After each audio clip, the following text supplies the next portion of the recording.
Hello guys what's up, it's your host technical dogs. Guys आज की video में Honda Scooby के बारे में बात करेंगे। चलो वीडियो को शुरू करते हैं। I stay loose, I stay hype, I stay loose, I stay hype, I stay loose, I stay hype, I could do so guys intro जल्दी से बोलने के लिए सॉरी यार, ऐसा लग रहा होगा मेरी ट्रेन छूट रही थी, कोई बात नहीं गाइस। तो सबसे पहले शुरू करें इंजन से। तो 109.2 सीसी का इंजन आपको मिलेगा इस पे, जो कि होगा एयर कूल्ड, हवा से ठंडा होने वाला, 4 स्ट्रोक का सिंगल सिलेंडर का PGM-FI यानी प्रोग्राम फ्यूल इंजेक्शन, जो कि होंडा का है। 9.5:1 के कंप्रेशन रेशो के साथ इसकी मैक्सिमम पावर होगी 8 हॉर्स पावर की, जो होगी 7500 आरपीएम पे, और मैक्सिमम टॉर्क होगा 9 न्यूटन मीटर का 5500 आरपीएम पे। बोर की बात करें तो 50 मिलीमीटर का बोर होने वाला है इसके अंदर, और स्ट्रोक की बात करें तो 55.6 मिलीमीटर का इसमें स्ट्रोक देखने को मिल जाएगा आपको। इसके बाद बात करें ब्रेक्स एंड टायर्स की, तो फ्रंट ब्रेक आपको डिस्क ब्रेक देखने को मिल जाएगा, और रियर भी आपको ड्रम ब्रेक देखने को मिल जाएगा। रियर में आपको ड्रम ब्रेक देखने को मिल जाएगा। फ्रंट टायर की बात करें तो 100/19/12 के 59J वाले टायर हैं, और रियर टायर की बात करें तो 110/90/12 के 64J वाले टायर आपको देखने को मिल जाते हैं। फ्रंट व्हील के बारे में बात करें गाइस, अगर आपको ये जे वगैरह समझ नहीं आ रहा तो आप कमेंट करके बता सकते हो, मैं अगली वीडियो में बता दूंगा।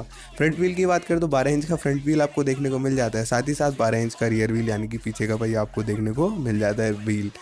इसके बाद बात करें टायर्स की, तो ट्यूबलेस टायर्स देखने को मिलेंगे, साथ ही साथ अलॉय व्हील्स देखने को मिल जाएंगे, जैसा कि आप इस वीडियो में देख सकते हो। गाइस कमेंट करके ज़रूर बताना कैसा लग रहा है इसका लुक्स।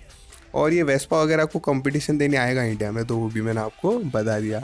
अब गाइस बात करें सस्पेंशन और चेसिस की, तो फ्रंट सस्पेंशन आता है इसमें आपका टेलीस्कोपिक, और रियर जो सस्पेंशन आएगा वो होगा swing arm with single shock absorber. क्या बोल रहा हूँ मैं। फ्रेम की बात करें तो बैकबोन फ्रेम आपको देखने को इसमें मिल जाएगी। अब गाइस बात करें डायमेंशंस और वेट की, तो इसकी लंबाई होने वाली है 1847 मिलीमीटर, और विड्थ यानी कि चौड़ाई होने वाली है 686 मिलीमीटर। हाइट यानी ऊंचाई होने वाली है 1061 यानी कि 1061 मिलीमीटर की। ग्राउंड क्लियरेंस की बात करें तो 143 मिलीमीटर की ग्राउंड क्लियरेंस है, और सीट हाइट की बात करें तो 744 मिलीमीटर की इसकी सीट हाइट है। व्हील बेस की बात करें तो 1257 मिलीमीटर का व्हील बेस है, और वेट इसका देखा जाए तो 99 किलोग्राम का है, मतलब 100 किलो की स्कूटी है ये। और फ्यूल टैंक कैपेसिटी की बात करें तो 4 लीटर की फ्यूल टैंक कैपेसिटी है। मेरे ख्याल से थोड़ा कर दो यार, एक्टिवा में 6 लीटर की दे रहे हो तो 5 की कर दो, 5 की। इंजन ऑयल की कैपेसिटी की बात करें तो 0.7 लीटर की है। और गाइस इसके बाद बात करें इंस्ट्रूमेंट कंसोल के फीचर्स की, तो स्पीडोमीटर आपको देखने को मिल जाता है, जो कि एनालॉग है, कांटे वाला। और ओडोमीटर की बात करें तो वो भी एनालॉग है, वो जो घूमता रहता है ना मीटर वो। और इसके साथ फ्यूल गॉज की बात करें तो वो भी एनालॉग है, पेट्रोल का कांटा। इसके बाद बात करें बैटरी और लाइटिंग की, 5 लाइट देखने को मिल जाती है। बैटरी टाइप MF है, जो कि है मेंटेनेंस फ्री। कैपेसिटी की बात करें तो 5 एम्प आवर की बैटरी है, और 12 वोल्ट है की वोल्टेज है। हेडलाइट की बात करें तो LED प्रोजेक्टर हेडलैम्प मिल जाता है। टेल लाइट की बात करें तो LED टेल लाइट मिल जाती है। साथ ही साथ ऑटोमेटिक हेडलैम्प ऑन मिल जाता है, मतलब रात होते ही वो डिटेक्ट कर लेगा, हाँ भाई रात हो गई, लाइट जला ले, मतलब खुद ही चला देगा। और कंफर्ट की फीचर्स की बात करें तो होंडा कॉम्बी ब्रेकिंग यानी कि CBS देखने को मिल जाता है। साथ ही साथ स्टैंड अलार्म मिल जाता है, साइड स्टैंड अलार्म, मतलब समझो ना, गाड़ी को अलार्म में आप खोलोगे तो मतलब अलार्म में स्टैंड लगा रखा होगा, और मतलब उसको चलाओगे तो अलार्म बज जाएगा। एक्टिवा 125 में भी उसमें तो क्या कर रखा है इन्होंने कि स्टार्ट ही नहीं होने देते। अब देखते हैं अलार्म का, तो मेरे ख्याल से बाहर की कंट्रीज़ के लिए फीचर है, क्योंकि आपको पता है इंडिया में किसी को क्या मतलब अलार्म से। अलार्म बजता रहता है, क्या ही बात करेगा ही ना, लेकिन यार अपने इंडिया में लोग बहुत मस्त है, मैं यही कहना चाहता हूँ। इसका आपको पिलो फुटरेस्ट देखने को मिल जाएगी, साथ ही साथ पिलो ग्रैब रेल देखने को मिल जाएगी, और सबसे अच्छा फीचर यानी कि इलेक्ट्रिक स्टार्ट भी देखने को मिल जाएगा, जो कि हर चीज़ में मिलता है आजकल वैसे तो, लेकिन अब इसमें भी मिल रहा था तो मैंने आपको बता दिया, सोचा आपको अच्छा लगेगा। गाइस अभी तक वीडियो अच्छी लग रही हो तो लाइक कर देना ज़रूर से। और हाँ, एक और चीज़ गाइस, 2 कलर वेरिएंट आपको दिखा दिए मैंने इसमें, मैं अभी बताऊंगा कौन से वेरिएंट्स है। और गाइस आप ये बताओ कैसी दिख रही है स्कूपी, जो लिखा है ना वो कैसी लगी है। गाइस मुझे पता है कुछ लोग हैं ना इसको टाइटल को गलत पढ़ेंगे, होंडा स्कूटी पढ़ेंगे, तो कोई बात नहीं गाइस, मुझे भी लगता था स्कूटी कौन सी आ गई, लेकिन बाद में देखा हाँ भाई स्कूबी है।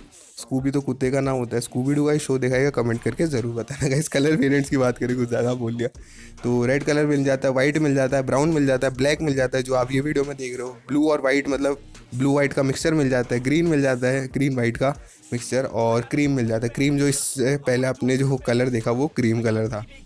क्रीम वनीला आइसक्रीम नहीं, आपकी केसर पिस्ता वाली कुल्फ़ी खाई होगी ना आपने, तो वैसी। माइलेज की बात करें 60 किलोमीटर पर लीटर की इसकी माइलेज होने वाली है, और टॉप स्पीड की बात करें तो 90 किलोमीटर पर आवर की इसकी टॉप स्पीड होने वाली है। और प्राइस की बात करें अराउंड 60,000 की प्राइस होगा, एक्स शोरूम की प्राइस है ये। तो आपको आरटीओ इंश्योरेंस वगैरह जो चार्जेस वगैरह है वो मिला के आप मान लो 72 to 75,000 तक पड़ जाएगी, ठीक है। आप जब घर में लेके आओगे, आप गाइस इसका इंस्ट्रूमेंट कंसोल देखो, सारा एनालॉग है। एनालॉग गाइस मुझे काफ़ी पसंद है, वो डिजिटल तो पता नहीं कभी बंद हो जाता है, ठीक है। लॉन्च डेट की बात करें तो 2021 के एंड तक लॉन्च हो जाएगी, और उम्मीद करते हैं जल्दी लॉन्च हो जाए यार। तो वेस्पा वगैरह को कंपटीशन देने का, अब वैसे भी उनका क्या ही मार्केट शेयर है, एक्टिवा लेके बैठी है सारा मार्केट शेयर। तो आप कमेंट करके ज़रूर बताना। वीडियो कैसी लगी, लाइक करना, शेयर करना, सब्सक्राइब करना चैनल को, और अपना ध्यान रखना, फैमिली का ध्यान रखना। कोरोना के केसेस बढ़ रहे हैं। तो मैं मिलता हूँ आपसे अगली वीडियो, तब तक के लिए बाय।